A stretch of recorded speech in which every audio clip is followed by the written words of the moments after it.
Gbogbo àwọn ènìyàn ilé yìí wà lálàáfíà Ọlọ́run wa gba ìyìn àtọpẹ́ wa. Amen. Ìrìn àjò gbogbo tí a ti rìn dé Ọlọ́run wa gba ìyìn àtọpẹ́ wa. Amen. Gbogbo àwọn tó ti rìn àjò.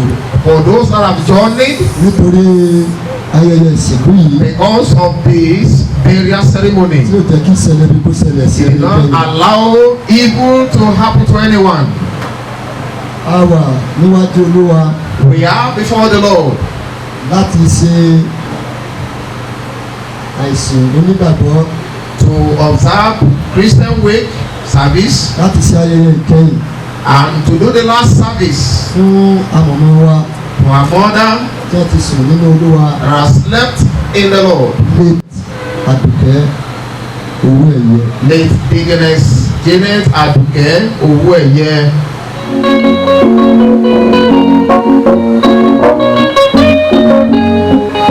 Nígbà wo lẹ ní olójú rẹ Ọlọ́run mi?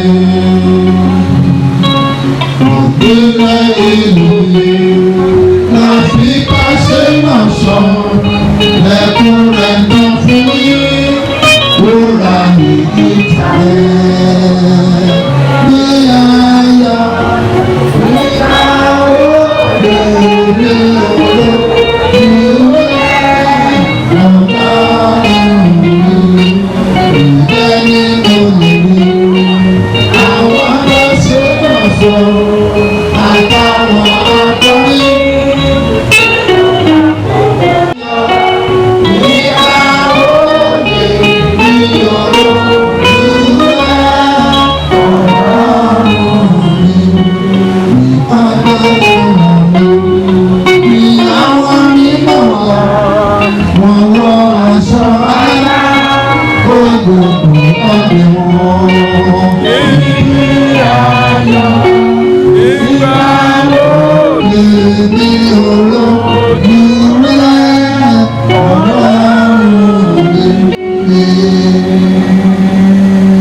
Orin ìkejì wà ní ojú ìwé ìkarùn-ún.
ilẹ̀ dídá àti ilẹ̀ ẹwà gba gbogbo là ń sọ tògo rẹ̀ yóò ti tòjó láti débẹ̀.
orí ìkẹrìnlá a ó kà láti ẹsẹ̀ kìíní dé ẹsẹ̀ ìkarùn-ún. The scripture reading chosen for this fellowship service in honor of our late mother Deaconess Àdùkẹ Owóẹ is from the book of Revelation chapter 14. We shall read verses 1 to 5. Mo sì wò sì kíyèsí ọ̀gá àgùntàn náà dúró lórí òkè Síónì àti pẹ̀lú rẹ̀ 1,780,000 ènìyàn wọ́n ní orúkọ rẹ̀ àti orúkọ bàbá rẹ̀ tí a kọ sí iwájú orí wọn. Mo sì gbọ́ ohùn kan láti ọ̀run wá bí ariwo omi púpọ̀ àti bí sísán àrá ńlá. Mo sì gbọ́ àwọn aludùrù lu dùrù wọn, wọ́n sì ń kọ bí ẹni pé orin tuntun níwájú ìtẹ́ náà, àti àwọn àgbà náà kò sì sí ẹni tí ó lè kọ orin náà bí kò ṣe àwọn 1,780,000 ènìyàn tí a ti rà padà láti inú ayé wá. Àwọn wọ̀nyí ni a kò fi obìnrin sọ di èérí nítorí tí wọ́n jẹ́ wúńdíá. Àwọn wọ̀nyí ní tọ ọ̀dọ́ àgùntàn náà lẹ́yìn níbikíbi tí ẹ bá ń lọ. Here we pause from the scripture reading. The Lord bless all of the reading and the hearing of us in Jesus' name. Tí a fi ń bu ọlá fún màmá wa Deaconess Àdùkẹ Owóẹ nígbà tí a ń kọ àwọn àṣàyàn orin mẹ́ta ìkejì a ń kọ méjì ní ìjókòó nǹkan tó kù ní ìdúdúró. Àkọ́kọ́ wà ní page 8 pamphlet ọwọ́ wa is on page 8 on our pamphlet. Orin 778.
nítorí Jésù jẹ́ táwọn rẹ̀ ọ̀la yìí ó dára á dára ó dájú pé ọ̀la dára ọ̀la yìí ó dára kíyèsí ìbọn á torí Jésù jẹ́ táwọn rẹ̀ ọ̀la yìí ó dára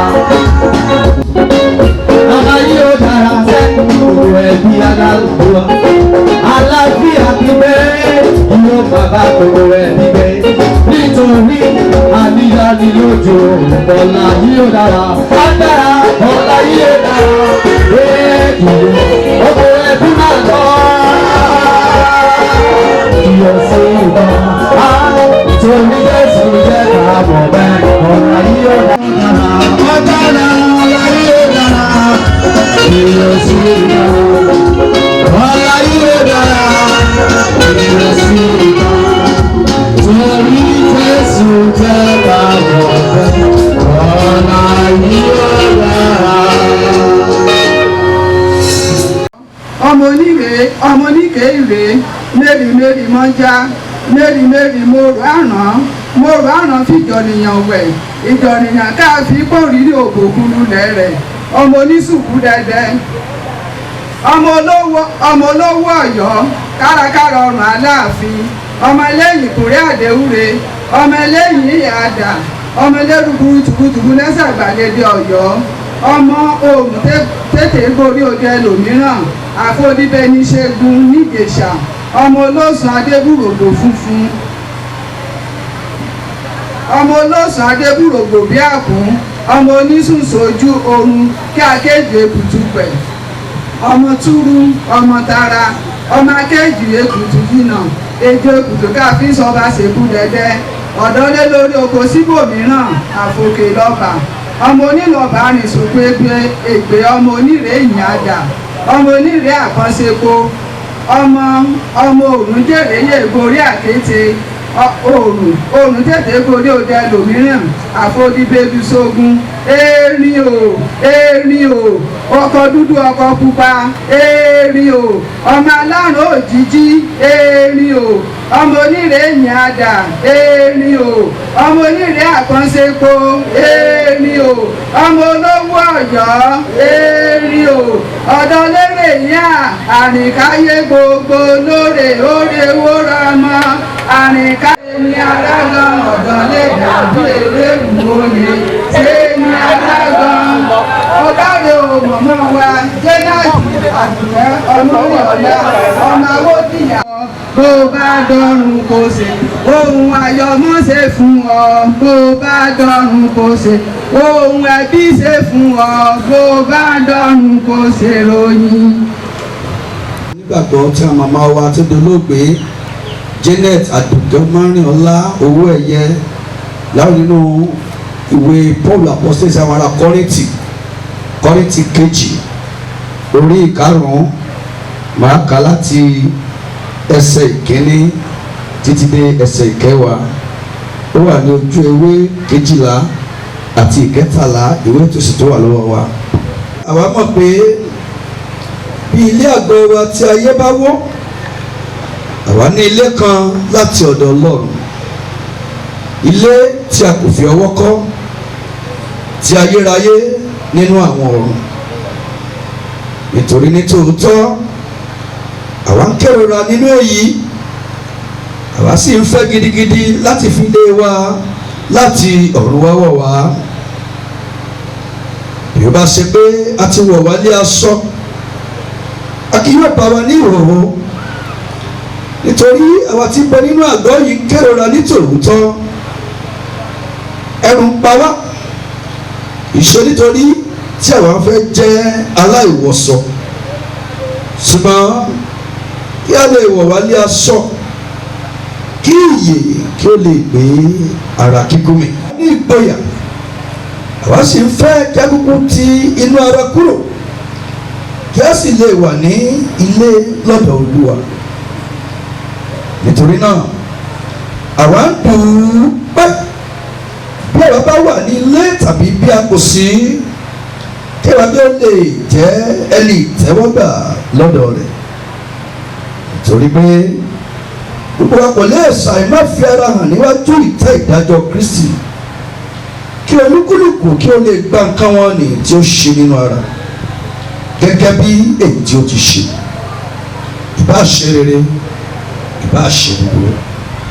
Here we put the reading of the scripture. The Lord bless us through the reading and hearing of the word for the salvation of our soul in Jesus' name. Praise God. Aṣorò tí mo lè sọ nípa màmá towards the end tàbá ní màmá ò màmá mọ̀ but instinct ni ló sọ fún màmá dẹ̀ bẹ̀rẹ̀ sí ṣe àtúnṣe. Ọjọ́ tí mo dé mo travel pẹ̀lú bí mo ṣe dé báyìí màmá wá ní ó ní mo tiẹ̀ ti wà lẹ́yìn ìlé lóhùn ọmọ lánàá lòun pé ọmọ òun mo pé ọmọ yìí pé sórí Aṣọlá nínú ilé bàbá rẹ̀ ènìyàn ní o ó tiẹ̀ ní tó tiẹ̀ lọ́wọ́ ṣùgbọ́n wo bó ṣe ń ṣe ní gbogbo àárín àwọn ẹbí bẹ́ẹ̀ ni kó máa ṣe nílé ọkọ rẹ o kò mọ̀ ṣe ẹ̀sí ẹnikẹ́ni kò ní sùúrù.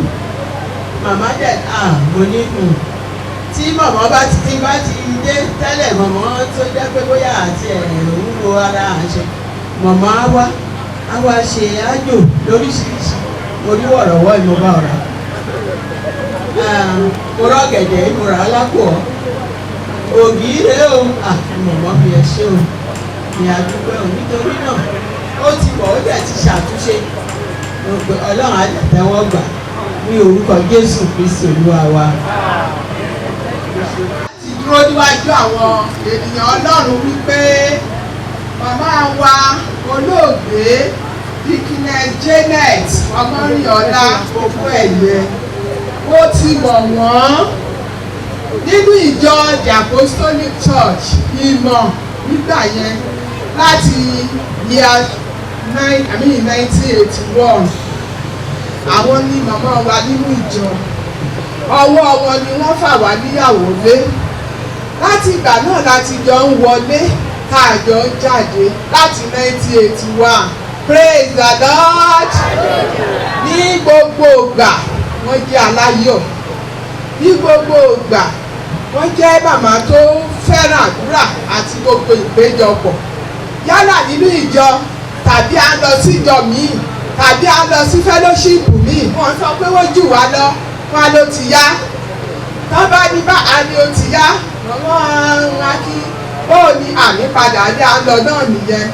Ó jẹ́ ọ̀rọ̀ ẹ̀rí ńlá táwọn tí a jẹ́ ọ̀dọ́ lẹ́yìn wọn máa ń gbàdúrà pé oore ọ̀fẹ́ náà ni màmá wa mà ní bí wọ́n ṣe dàgbà tó kì í rẹ̀ wọ́n kì í sú wọn àdúrà talẹ́ tààrọ̀ màmá ní ọjọ́ ìsinmi àwa àti màmá ní àti bẹ́ẹ̀ bẹ́ẹ̀ lọ nítorí náà ń kọ́ àkọ́ ẹ̀kọ́ ńlá lára wọn a sì ń gbàdúrà fún oore ọ̀fẹ́ táwọn náà ní Ọlọ́run kò fi fún àwa náà wọ́n sáré ìje wọn wọ́n sì jèrè ẹ̀ láyé yìí ó sì dá wa lójú pé lọ́run wọ́n wà lọ́wọ́ ọ̀tún Ọlọ́run kí Olúwa kí ó wà pẹ̀lú gbogbo ẹbí àwọn ọmọ tó fi sílẹ̀ lórúkọ Jésù Kristi Olúwa yóò máa mú wọn gbòòrò sí praise the Lord.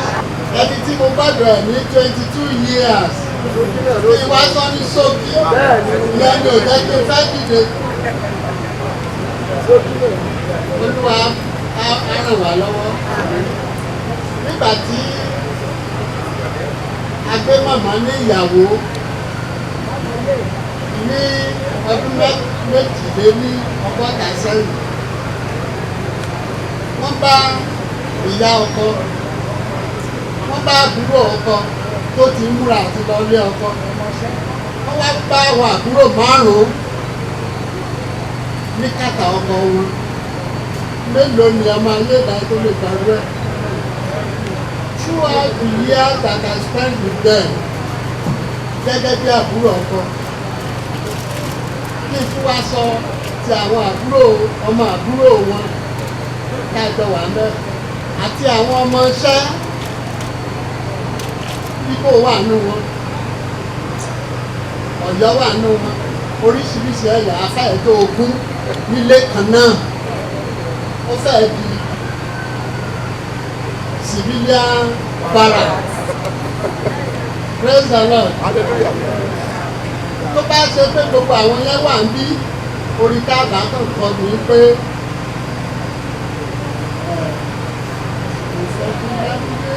kò sẹ́ni tó bọ́rọ́ bínú pẹ̀lú rẹ̀ kọrin. Olúwa kó fọ̀rùn kẹwọ̀n. Àmín. Praise the Lord. Hallelujah. Praise the living Jesus. Èmi ni ìyáàfin Gẹ́gẹ́dẹ́. Àbúrò ni mo jẹ́ sí Mrs. Owóẹ. Ẹ̀ka tí mo gbọ́ pé wọ́n kú, mo ní ha. Mo ní wọ́n challenge wọn nínú àwọn òwe tí mo kọ pé bóun lè ṣe gba ikú láyè kó mú yín wẹ́rẹ́ bẹ́yẹn. Spirit of death. Ẹ lè tiẹ̀ sọ́gùn pẹ̀lú ẹ̀. Kẹ́ ẹ sọ pé kò tí ì yá, ẹ máa kú ṣùgbọ́n kò tí ì yá kọ́kọ́ fún yín láyè sí. Torí mo mọ̀ pé ó ń gbàdúrà. Àìtí mi máa gbàdúrà o. Ọlọ́run tó bá jẹ́ pé ojú ogun ló ń wá ṣùgbọ́n nígbà tó kún lé Ọlọ́run ràn lọ́wọ́. O ní mo ṣe sọ wípé mo ṣe mú òye jáde wípé kí ló dé tí o lè challenge spirit of death pé ó dẹ̀ wọlé o dẹ̀ sọ̀rẹ́dà fún kíákíá náà bẹ́ẹ̀ o lè jẹ́ kó mú ẹ lọ bí ìbámu síìkì náà ẹ́ bí mo ṣe sọ nìyẹn mo ní I'm yet to know the cause of your death and how you will be die mo ní I'm yet to know wọ́n wá mo pé mo dẹ̀ ti máa béèrè mo bẹ̀ náà mo gbọ́dọ̀ lórí fóònù mo ní fóònù mo pé ṣé kìí ṣe pé ọkọ̀ dédé sílẹ̀ kó bá bàbá tó ti kú sílẹ̀ bó ló ṣe ṣẹlẹ̀ ṣé o wà ń bẹ̀ wọ́n ní ẹsẹ̀ náà ní kíní kan nígbà tó kú lé àti mi ò kú sójú ogun Ọlọ́run jẹ́ kó làjá mo pẹ̀lú àwọn àti mi pẹ̀lú àwọn tá a jọ la ilé ìlẹ́jì fádà òsì kọjá ẹ̀gbọ́n wa ni màmá wa ni ìyá wa ní ìdílé wa ní gbogbo so àti mi wà ní àwọn tó la ibẹ̀ kọjá màmá yẹn ò gbà wípé ẹnìkan useless ó ti study psychologist lẹ́bàá bí màmá yẹn ó ti study àwọn nǹkan iṣẹ́ tó ní kálukú lè ṣe ó dẹ̀ ní bí màmá yẹn àti ó sharp ó bright kò kàwé àìkàwé ó fi sí sewing lọ́dọ̀ màmá Táíwò oníṣòkò ibẹ̀ ló ti kọ́ṣẹ́ o màmá yẹn náà educated fashion designer ni so ìlóyìn náà gbòòwò lásìkò tó so nǹkan tí màá kọ̀ọ̀kan lórí nítorí wọ́n dẹ̀ kó sẹ́ni tó bẹ́ẹ̀ kú lọ sọ́dọ̀ àǹtí mi ó bá abẹ́ni padà ní àmì ìpọ́sọ̀ lórí òkè àdúrà ni o èso òru ni o àdúrà ni kò mo dẹ̀ pẹ́ lọ́wọ́ Ọlọ́run pé kò mú nǹkan míì mọ́ Ọlọ́run sì lójú òkú ṣe lè tó kò mú nǹkan míì mọ́ Ọlọ́run sì kò lọ sọ́dọ̀ Ọlọ́run tí ò tọ́ lọ́run tó dẹ̀ máa kọrin ìfún ẹjọ́ àsọ́ọ̀lù gbàgbọ́ sí máa sì lè lórí ilé ayé ṣùgbọ́n Jésù fẹ́ ọjọ́ súré súré súré. Praise the Lord. Hallelujah. Wípé As I'm putting it out, it brought a question that ṣé ìwọ ní etí? do you have an ear? Do you have ear? Etí. The ear, Iṣẹ́ tí etí ń ṣe nínú àwọn ẹ̀yà ara wa. the work of the ear in the part of the body Òun ni láti gbọ́ ìró. is to hear sound. Láti gbọ́ ìró. To hear sound. Gbígbọ́ ìró sì jẹ́ ọ̀kan lára ohun tó máa ń kó wa yọ nínú ewu. Hearing of sound is one of the things that escape us from dangers. Gbígbọ́ ìró ó máa ń sọ fún wa ibi tí a wà, ibi tí a dé àti ibi tí a ń lọ. Hearing sound will tell us where we are going, and the place we are going. Nígbà tí a bá gbọ́ ìró tí etí bá gbé lọ sí ọpọlọ. When we Tí hear ọpọlọ fún wa ní sound, ìtumọ̀ rẹ̀. when we hear sound and the ear transfer it to the brain and the brain give us the meaning of the interpretation. Ìyẹn wá sọ fún wa ìgbésẹ̀ tó yẹ ká gbé. That will tell us the step we are to take. Mò ń sọ̀rọ̀ nípa etí. I'm telling us concerning ear. Ẹnikẹ́ni tí ó bá ṣe aláìlétí. Anyone that did not have ear, Ogun díẹ̀ ó jà á. he has a little battle confronting him. Ohun tó sọnù mọ́ lọ́wọ́ ó le púpọ̀. He has lost something great. Nítorí náà bẹ́ẹ̀ni wàá sọ kíní kan níwèé Revelation. The Bible tells us something in the book of Ó Revelation. sọ̀rọ̀ nípa etí yìí. Ó pọ̀ He is telling us much about it. Láti orí ìkejì ẹ̀, ó sọ lẹ́sẹ̀ keje. From chapter 2 verse 7. Ó sọ lẹ́sẹ̀ kọkànlá. Says it in verse 11. Ó sọ lẹ́sẹ̀ ìkẹtàdínlógún 17. Verse 17. Ó tún sọ ní ìkọkànlélọ́gbọ̀n And 29. repeatedly 29. Etí. Yeah.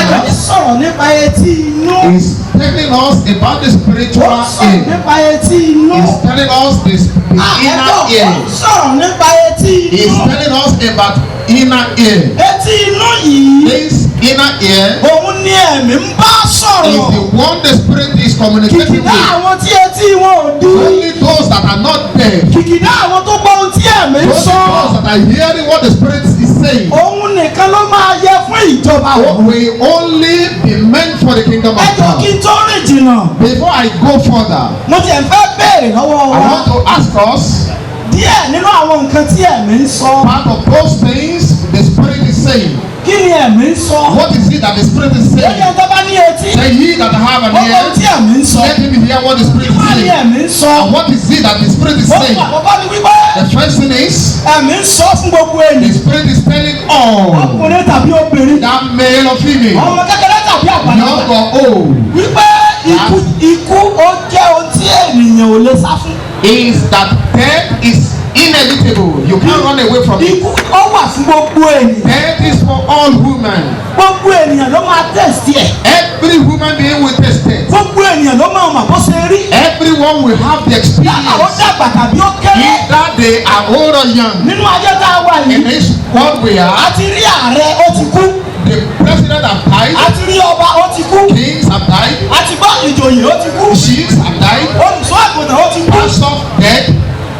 Ajé ìrere àgbáyé wọ́n kéré. The word evangelist Ryan Bonke also, Ó tó mẹ́ta mẹ́rin tẹ̀mítán lè I sọ. can mention 3 to 4 Òkú tó jí nìyẹn. deaths that Ryan Bonke have raised up again, Yes, òun náà kú. and he himself died. Kò sí ọgbọ́n tí ẹnikẹ́ni dá tó There yẹ. is no wisdom anybody can use. Bíbélì wípé The Bible says, ìwé Sámúẹ́lì kejì 2 Samuel orí ìkẹrìnlá chapter 14, ẹsẹ̀ ìkẹrìnlá verse 14 ó wípé says, àwọn ọ̀sán we shall all die. ẹ̀rọ ọlọ́run dá sí i. No wisdom. Mò ń sọ lẹ́ẹ̀kan. Mama was saying this. Owó ẹ̀yẹ. Mama Owóẹ. Kò sí sọ́ọ̀rù pẹ̀lú. Why can't you struggle with death? And you wrestle with it. Ìmọ̀lẹ́ yẹ kó dá ìlú. You are the one that's supposed to win it. Àgbà ó dá kùsì. If you put it down Àwọn now, àti ọ. we now raise him Ọba up. dákú. Anyone that faints will now raise us. But now, Ikú ló dá. it's the death that won. It's the death that Ọmọ won. dá sí i. No wisdom. Àgbà. Either Lord, Ní etí. anyone that has a Ní day, àwọn ronú ọjọ́ ìwé. we think of the day of death. Àwọn ronú pé We think that, òun náà máa kú. and you will soon die. Ẹni tó bá ní etí. So anyone that have a day, telling you and I, we shall all appear Níwájú ìtẹ́ ìdájọ́. before the judgment throne. Tó bẹ́ ní Amẹ́ríkà. He that is living in America, he that is living in Canada, London. he that is living in London, he that is living in Australia, he that is living in Nígbà tó bá kú. when you die, Níwájú ìtẹ́ we ìdájọ́. appear at the judgment throne.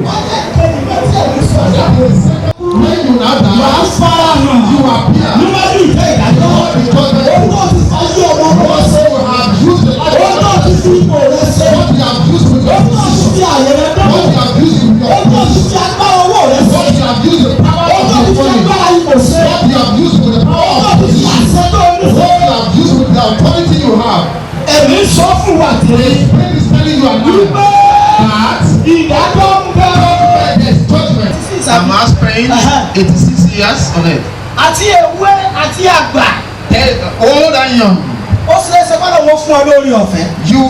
it is possible the Lord give you the grace Kí wo lo wá 56? and you spend 156 years. You will soon die. Ó ṣe é ṣe kọ́ ọmọdé ọmọ ọdún kan lọ. You might not even spend more than a Àti year. ewé àti àgbà. Old and young. Nígbà tá a bá wá kú. When we not die, Ẹ̀mí ń sọ wípé the Spirit is saying, ìdájọ́ wà. so there's judgment. Ìdájọ́ wà. There's judgment. Ìkẹta. The third one, Nínú tí ẹ̀mí sọ fún àwọn ènìyàn. among what the spirit is telling the Ọwọ́ church. àjàdọ́ tà ń sọ̀rọ̀ rẹ̀. That day of judgment we are saying is very hard, tough, Burú pọ̀. very tough. Ta ló wá lè làájá? Who will pass it through? Ta ló máa rẹ́rìn lọ́jọ́ Who yẹn? will laugh on that day? Ta ló máa yege lọ́jọ́ yẹn? Who is going to be successful on that day?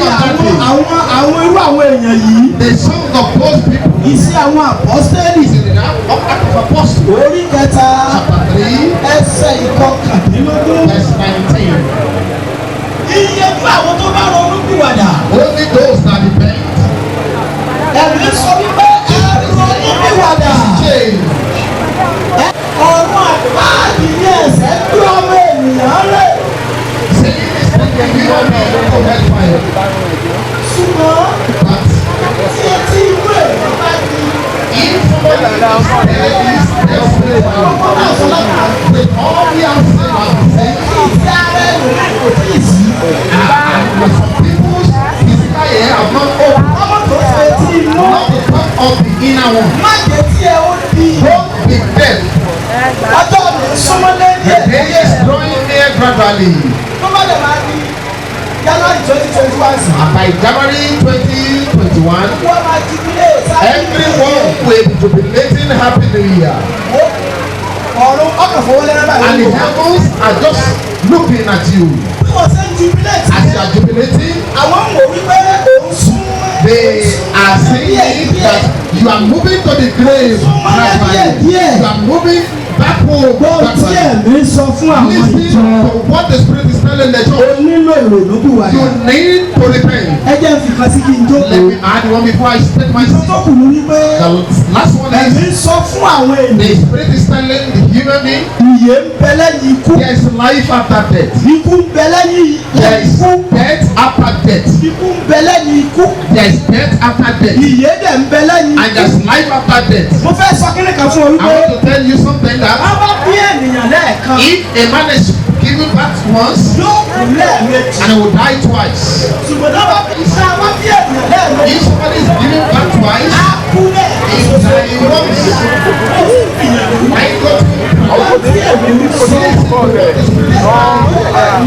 let the people alákọ̀ọ́kọ́ the first part ìyá rẹ̀ bí ọ. is when your mother delivers you. Ṣùgbọ́n bá fẹ́rẹ̀ wá ọkùnrin wọ̀nyí. Then when you now repent Fẹ́rẹ̀ wá bí àtúntò. and you now become regenerated, Níbi ẹlẹ́ẹ̀kejì.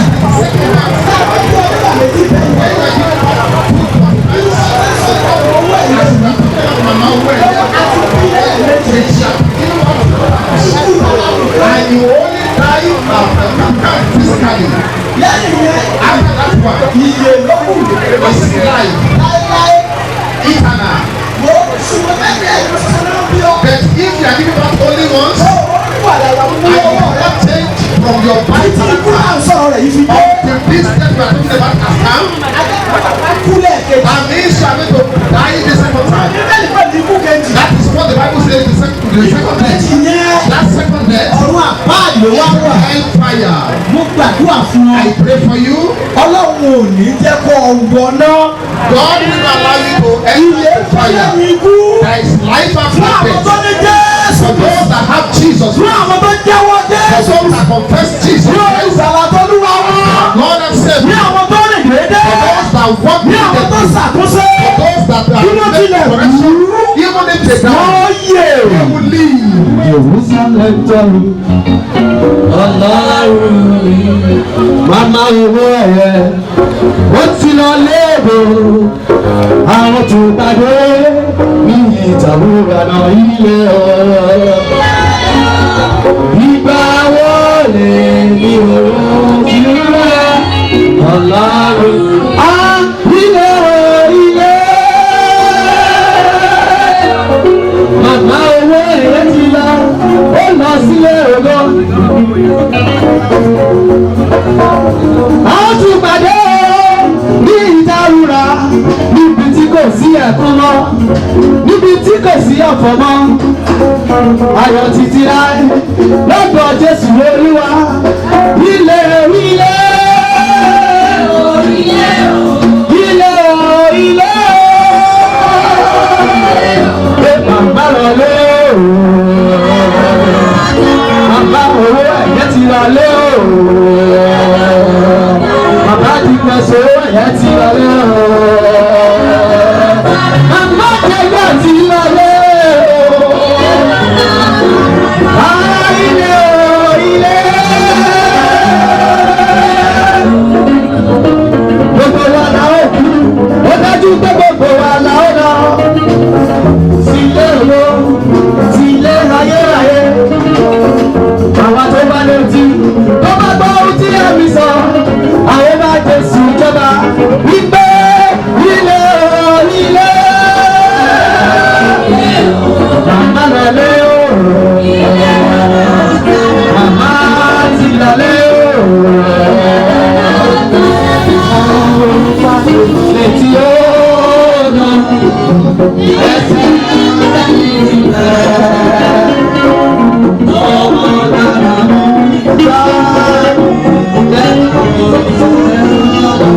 Deaconess Janet Owóẹ òkú ó dájú pé lẹ́nu lọ. Ṣé ló lọ sí ní onílé ayọ̀? Bàbá òkú ilé rẹ̀ ilé ló lọ ilé ayọ̀.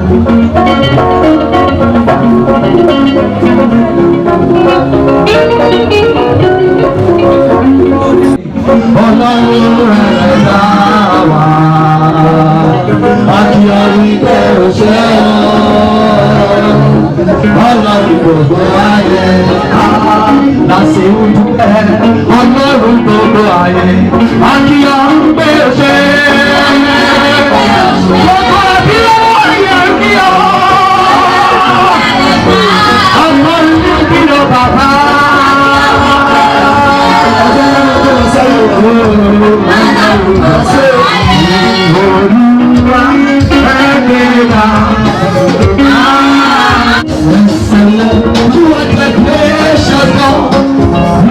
For you are mighty, you can down the Lord, you are heavenly Lord.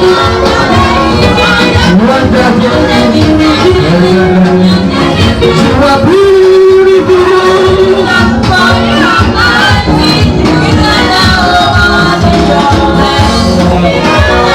You better hold, you better hold. Ṣe ibùgbé ọ̀rí ọba ó fàyè ṣe ìrànwọ́ kí ìjẹ́ ọ̀rọ̀ ètò tóbi ọlọ́run ọba ọlọ́run tó tóbi lọ ó tóbi ó tóbi ó tóbi yẹ́yẹ́.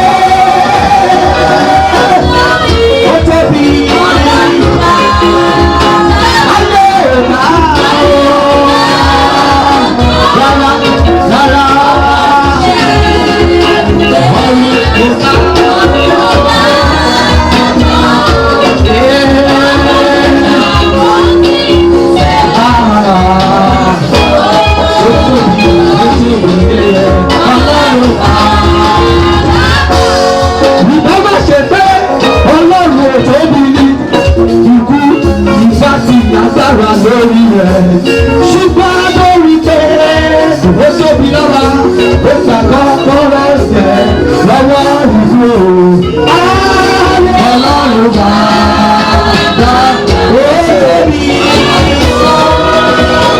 ó tóbi ju dájú rẹ lọ ó tóbi tó bá ìlú rẹ lọ ẹgbẹ́ méje lọ sọ́dọ̀ ìwọ̀n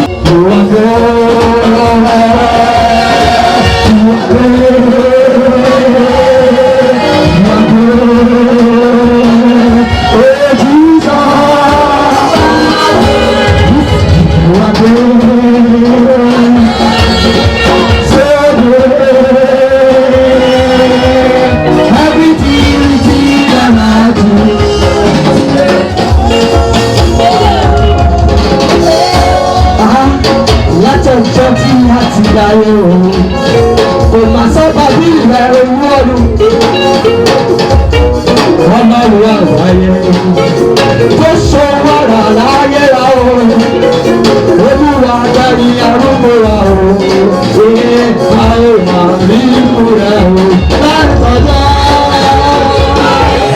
àti ṣe gbogbo tó ní ti ọjọ́ tí o mú gbogbo èyí tó kù ní ọjọ́ tí o là olúwa gbà ṣàkóso ire yóò jẹ́ tiwa lẹ́yìn ìsìnkú àti gbogbo ayẹyẹ a ó ráyọ̀ nínú rẹ̀ ẹnìkan tó ṣàmì jùlọ yóò dẹni ìbùkún olúwa yóò sì gba gbogbo ògo ní orúkọ Jésù Kristi olúwa wa ìjẹ́ kí ni ọ̀fẹ́ Jésù Kristi olúwa wa ìfẹ́ mọ́ ti ọlọ́run àti títí láéláé.